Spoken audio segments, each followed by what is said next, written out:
Druggies, boozers, trumpets and losers, welcome to Thew's Awesome Transformers Reviews, episode 120 and round 3 of the Knockoff Beatdown. Today, my friends, we'll be looking at every non-kosher transforming robot toy I've come across in the intervening 2 years since the last one, so forgive me if things get a bit epic. Seconds out, ding ding! First into the phrase, this miscoloured Protectobot team my mate Will picked up from a place called Big Lots for a not unreasonable $8. Now, slap me if I don't stay on course here. I don't want to end up accidentally doing a proper review of this legendary G1 combiner team with a bunch of fakes. Defense all commands respect, and I'd much rather wait till I've got a proper one until we go for an in-depth review. So let's talk about why they're crap. Well, for starters, the main guy here, who we'll call Notspot, is bright red, and I don't think it's unfair to say that one of the reasons Hotspot was so awesome was his sweet blue colour. This guy's just standard fire engine red, so he's more like Inferno, if anything, except wrong, so like out for yes? It doesn't really look so bad at first glance, but then it turns out his head's more like the charred remains of a head, and for no reason his arm joints are fused in this position. It's very much the same across the rest of the team, with fused joints for Jeff Hurstade and Bladrian Edmondson here, in the tail fin and neck, respectively. Bladrian actually gets off pretty lightly in the scheme of things, but with Hurstade's neck fused into his torso, it means he'll never get to be an arm.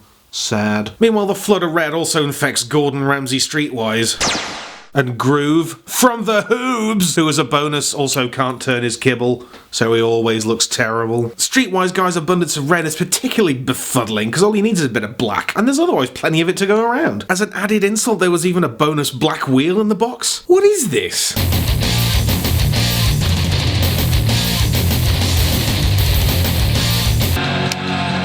Oh no!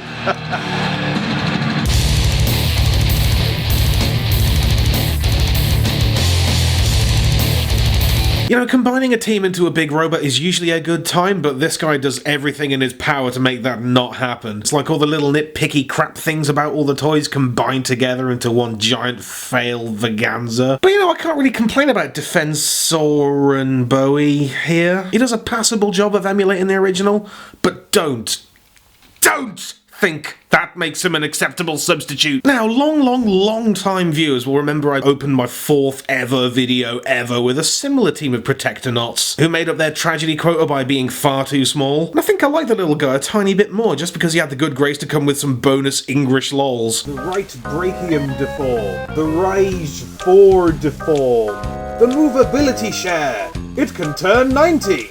Firefighter.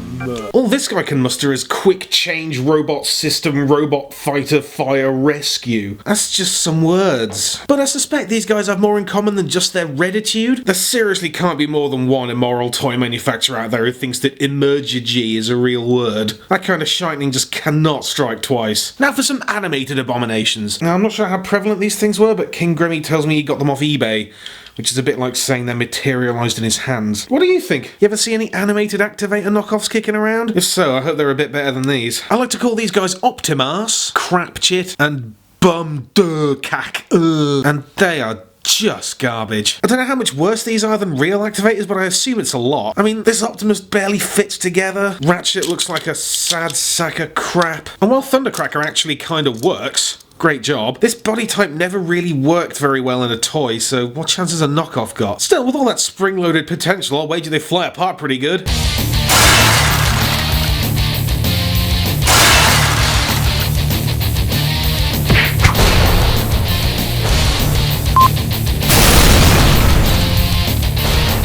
I was right. The only other two I got were these two little bumblebees. Now, I know what you're thinking. I'm never going to review Bumblebee ever again. But, well, actually, no. These are knockoffs, so they don't count as bumblebees. So shut up, me. Still, these are two surprisingly wonderful little guys. They automorph just right. And they're just cute as a button. I call this guy Copper Bug, because I am clever. And this one is Yellowhead, because I just want to squeeze him till he pops. In fact, I don't think I'd feel too awful about displaying these with the real figures. Speaking of which, I'd now like to introduce the only knockoff that actually has a place in my collection. With regular appearances and group photos and a permanent slot on the classics shelf, I present to you CHMS Sunstorm. Now, for a knockoff, this guy's actually pretty friggin' worthwhile. I mean, he's not a great toy per se. The plastic's sucks and some of the paint's a bit bloody shoddy, but he serves a purpose. It's friggin' Sunstorm! It's an actual character. Look, the reason you buy this guy or any of his bootleg brethren is to add them to your classic Seeker team. And in that sense, this thing does its job like a boss. Probably the most startling and disquieting thing about the CHMS dudes, though, is the packaging. I mean, this is full-on unlicensed reproduction, guys. Right down to the friggin' collector's card. And you'd never know it wasn't kosher if not for the slightly reduced print quality, and the replacement of the Takara Tomy logo, and in this case the nigh-invisible yellow on white design. Just makes you remember for a second that beyond the hilarity of knockoffs, this is some unauthorized counterfeit shit. And these aren't even the kind of knockoffs you get for £1 at the discount warehouse. These things are $40 each! So what's happened here is that I've paid absolute top whack for an illegal reproduction of a popular branded product. God, I'm a terrible person. And a sucker. Whatever. Love him. And anyway, I can't feel too bad about it when our beloved Hasbro has just come out with a board game of Words with Friends. So, you've taken an app that's basically a rip-off of Scrabble, and you've made it into a board game like Scrabble. Just, Hasbro, I'll let you get away with almost anything, but not this. Not this. Get away from Zynga! They're the worst knockoff merchants of all! Just everyone can see what you're doing, and quite frankly, Mr. Barrel, I find it offensive. Quick, let's get back on track with some terrible crap. This little orange fella's pretty much a straight-up reproduction of the Cybertron Legends Scourge figure, and he can do pretty much everything the real one can, albeit somewhat more derpily. I really love this guy's colours, with all the humanoid bits being in grey. Makes him look like he's wearing a dragon-themed onesie. Now then, what do you think of this sexy red Humvee? Not bad, right? That's a nicely turned out, pretty well-sculpted little badass, with like decent wheels, a respectable amount of detail. Kinda looks good enough to be the real deal. And the weird part is that it actually is the real deal. Yes, friends, this is a robot with lights! And shock of horrors, it's an officially licensed Humvee product from a company called Happy Well. And it's really quite a startlingly lovely item. That is, until you try and get it to do the whole robot thing. So to transform it, you simply pop off the hood, pop off the tailgate, and then pop off everything else, until you're left with this husk of a thing which you then have to force into something vaguely humanoid. I mean, look at it. That's not how you do a robo. It's just the lamest, kibbliest thing I've seen in my life. I mean, it feels solid enough, but it just barely moves and it's horrible to look at. Sure, it's got a bit of a Rodimus thing going on, but it's like Revenge of the Fallen Brawn, but even worse. Now, as you'd expect from a guy with lights in his name, he does indeed have some lights, but lamely they're limited to this cumbersome sword. To be fair, it does have 2 switchable blades and comes with a selection of weapons, along with, bafflingly, a selection of shields. Much, much further down the lameometer is the 1/18th scale Roadbot with lights and sound! Yes, indeed, this bad boy is the Toyota Land Cruiser variant. Once again from Happy Well. I'm not saying it's a sweatshop, but it definitely is. And I kinda love this thing. It's like one of those big generic robot toy things you get at like Nuneaton's Saturday Market. Quality feels a bit less sturdy on this thing, but come on, it's huge! And with his grey colours, mouth play, shoulder kibble, and screaming red sword, this thing might even just about pass for a Grimlock. Transformation on this one turns out to be a bit of a clumsy ball ache, but at least there's no parts forming. But this is a little bit lovely. In all fairness, these road boys do make pretty sweet cars, and this one in particular puts me in mind of Micromaster High Jump, except, you know, gigantic and a little bit wibbly. So you can probably pick one of these bad boys up for 6 or 15 quid at B&M home stores, if you can stand the stench of super noodles and despair. Now, you'll be delighted to hear that our friends at Funtastic have been keeping themselves busy. The following cluster of bad news bots have been available from Poundland at some point or another during the last 2 years, and I'd like to begin, if I may, with this selection of mini converters. So this little lot are a collection of emasculated Micromasters and Minicons which have been gang moulded in horrible monster in our pocket colours, which somehow managed to be both neon and pastel. So there's an orange and green Bomb Shock and Flak, a blue and yellow Ransack and inverted colours Hyperdrive, and a lime green and hot pink Thunderwing and Tracer. Now all these guys are straight up pure grade, poor quality knockoffs for the ages, and it's kind of fascinating to see how your favourite Micromaster would have turned out if he was objectively terrible. But these flyers come off by far the worst. Poor old Thunderpink's been gypped out of the crucial stage in his transformation that makes him not look like crap. And look what's happened to Tracer! De-roted and mutated into some wretched thing that looks like the dog from The Fly 2. I could hardly even bear to look at it. I'm sorry! You're free now! I'll probably never get to mention Tracer in a video again, so on a side note, his name in Italy is fucking terror! Do you want some more converters? We got all kinds of converters. This pair of sweet green Jeep dudes are called action converters. Fighters in disguise. And they're great examples of the kind of corner-cutting engineering that the hacks at Poundland use to keep manufacturing costs down. So check it out, while the proper strong arm uses these sturdy wheel swivel assemblies to do the arm transformation, this guy's just all flat voids and ball joints. It's even quite brazen about the fact that it knows it's a knockoff. I mean, look at that sticker. KO, okay?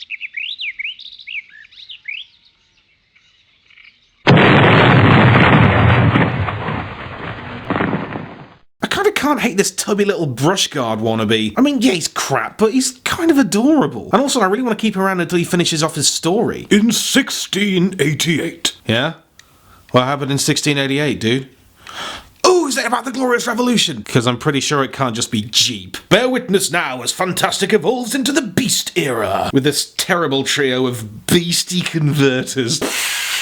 So we've a blown-up Cheetor-themed Catilla, nay Snarl, a hot red Tyranno dude in the manner of Duelor/Pterosaur, and a gentle grey Overbite guy who, as a mark of his sheer quality, came ready disassembled. What are you, a kit? Anyway, the plastic quality on these guys does fall slightly above the desperately low norm. There's even quite a lot of paint apps going on, but even this meagre increase seems to have been enough to give Funtastic a giant hubris boner. They've put on a money-back guarantee! Are you serious? Should I do it?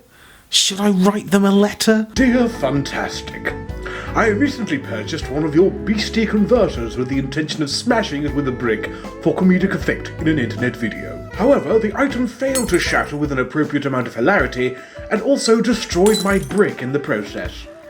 I was thus unable to use the item for its intended purpose and am therefore dissatisfied with its quality. I also now believe that you are a witch. All the best, Thew the 14th. Now let's check out some super change robots. Remember them? Totally loathsome and utterly incompetent in every sense, and they're absolutely no use to anybody. You'll be pleased to know that these two continue the long-standing values of the line by just being the worst shit ever. Aero Gear here is just something else. He's an upscaled and massively devalued version of Fireflight from the Superion Micromaster team, so his awkward robot design doesn't exactly help with its tiny footprint, but come on. He's almost completely hollow, wheels are rotten through, the friggin' nose cone comes off.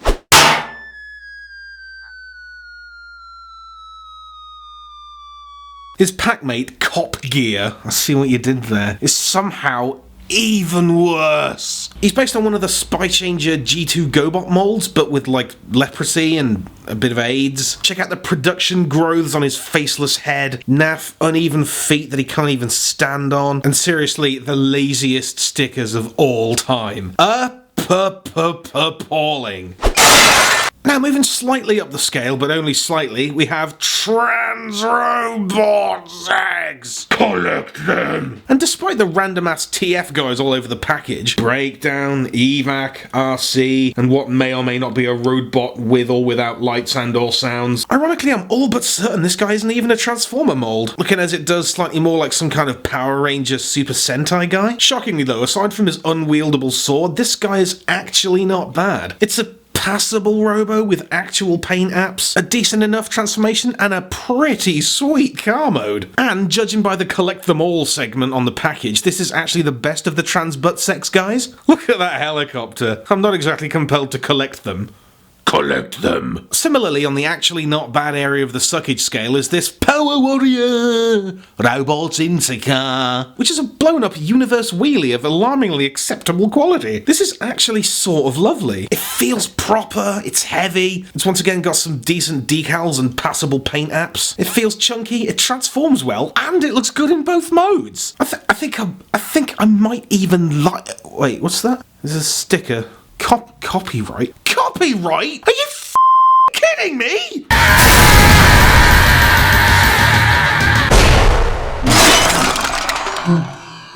Moving on then, look at this! Do you remember last time when I did that Fireman Sam guy? Of course you do. But anyway, I was going to try and do that again and be all like, oh, look at this. What could this possibly be? But I couldn't be bothered because everybody knows this bright red van. 'Cause it's only Postman Pat! Rum-pum-pum, rum-pum-pum, rum-pum-pum, ba-da-bum-pum-pum. Yes, indeed, this weird little gill box comes once again from character, and it's pretty much identical to Fireman Sam. It looks about the same, transforms exactly the same, and makes a neat companion piece. It's okay, they're there. Thing is, Pat's nothing like as nightmarish as Sam. He comes off like a doddering but well-meaning cyborg rather than a feverish cheese dream made flesh. Maybe it's because his gentle paunch feels a little bit more human than Sam's horrific cuboid bod. Cubod? Or maybe it's because he's a friendly old postman, which is a lot less threatening to my masculinity than a burly fireman. Or maybe it's because his genteel face doesn't have quite the same menacing thousand-yard stare. It's probably that one. Don't know what this thing's all about, though. What happened to the little box van? Oh, Pat, I'm living in a world I no longer understand.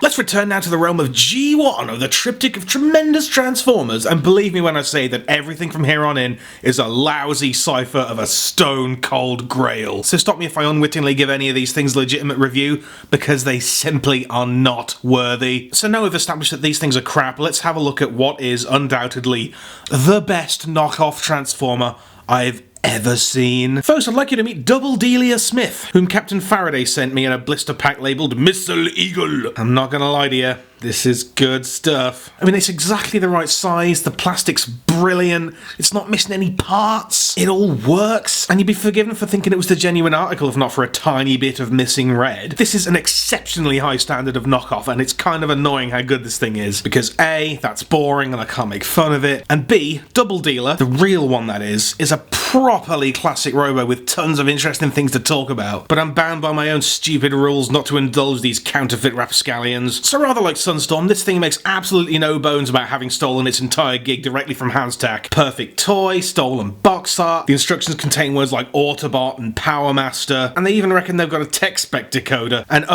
oh yes! A minor spelling mistake! I knew it! I knew this thing was crap! Absolute bollocks. Get this piece of shit out of my face. Next up for a semi-bashing is this deluxe-sized Fortress Maximus, which I'm told by a chap named Full Metal CPA comes from a place called Tuesday Morning. Now, there have been several little-ated versions of the Mighty Max in the past, and I'm all but certain this guy isn't one of them. Like, he's not the junior version because he's still got the ramps, and he's not the Kabea version because he still does the headmaster thing twice. Check out that teensy second head in there. And what all that means is that this baby behemoth is spawned directly from Lord Fauntleroy himself, considering that that guy's officially the biggest Transformer toy ever made, and this one's no bigger than a deluxe. This is ensmalling on a grand scale. Comes off surprisingly well too, although some of the ramps feel a bit thin, and there's basically no play value in all the hidden compartments and that, because nothing will fit in there. There's not enough room to hide a decent sized stash. So anyway, as a small version of a colossal city former, this fella turns into a tiny city, like Litchfield. It's weird because miniature versions of things are normally quite cute. This is kind of just like whatever, because it doesn't look like anything, and the only toy you could conceivably use with a base this small is the tiny Prime that came with Stratosphere, seen here being dwarfed by a Micromaster. I guess this thing just works better when it's 3.5 feet long. I can't really hate this little guy though, because like, he's not trying to replace the real one. The thing about Fort Max, right, his Raisin Dotori, is that he's huge, and this is certainly not that. It's a curiosity. It's a novelty item, and that ain't nothing worth getting wound up about. More Shrunken Grail fun from Tuesday Morning now with this teeny version of the universally coveted Breast Force from off of Japan. Gotta admit, even though they're fakes and they're very small, I'm still pretty bloody excited about them. They all appear to be the right colours, and they're generally of a not terrible standard, well, apart from one. So let's have a quick waz through the members of Team Tits, beginning with this fella, seeing as he offers us a reasonable opportunity for a size comparison with good old Rescue Force Drill, who absolutely towers above him. So I'm guessing these guys are about half size. I've got Bob Drillhorn here. Is that funny? Oh, Bob Drillin. That's still not very funny. Moving on then, I'd like to refer to this golden little tank box as Miles Bennett Kilbison. Oh, a baby Kilbison in its natural habitat, the hands of a nerd. Jaguarnold Rimmer here causes some trouble with his malformed combonas. Skyhawk Richie here gets away with being a deftly passable jet form, or even in spite of his overzealous hood. But for some reason, Skyhawk's mate Hellbat has been replaced with this pitiful approximation of Double Dealer, which is so incredibly dreadful, it just makes my balls hurt. And finally, the leader, Leozak Braff. And while I'm bound by my own stupid ethics not to go into too much detail about the toys, I will say that these are some seriously fun fellas. It's kind of like having the world's smallest versions, except with way more rough edges and razor-sharp nubbins.